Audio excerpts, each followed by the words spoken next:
J'ai fait une petite constatation quand même. En vieillissant, je me suis rendu compte qu'on ne voit pas du tout les choses à 20 ans, comme à 40, comme à 80, comme à 130. D'ailleurs, à 130, généralement, on les voit plus, mais... alors, j'ai essayé d'écrire un petit poème pour préciser ma pensée. Vous voyez, par exemple, la plupart du temps, quand on aime et qu'on a 20 ans, ça n'est jamais pour de l'argent. C'est vrai, les jeunes filles se disent en rêvant, oh, moi, ça m'est égal qu'il ait de l'argent, ce que je veux seulement, c'est qu'il soit grand, qu'il ait un sourire éclatant, un nez, une bouche, des yeux, des dents, du évident. Mais enfin, la plupart du temps, quand on s'aime et qu'on a 20 ans, ça n'est jamais pour de l'argent.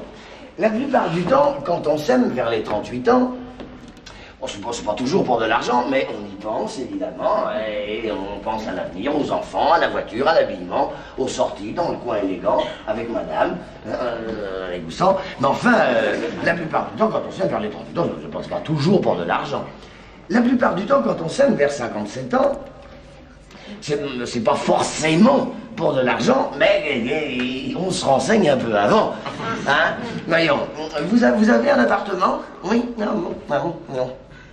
Bon. Et avec des draps, des petits, des grands. Bon. Un peu de vaisselle en argent avec ce qu'il faut pour mettre dedans. Bon. Et votre vieillon qui devait mourir, il va comment Bon, enfin, la plupart du temps, quand on s'aime vers 57 ans, c'est pas forcément pour de l'argent. La plupart du temps, quand on s'aime vers 76 ans, ça n'est jamais pour de l'argent. Ouais, pourvu qu'on puisse de temps en temps s'offrir un petit divertissement, bon, mon Dieu, hein, c'est bien suffisant. Et d'ailleurs, c'est ça qui est tordant. Quand on aime à 76 ans, eh ben c'est tout à fait comme à 20 ans. Ça n'est jamais pour bien longtemps.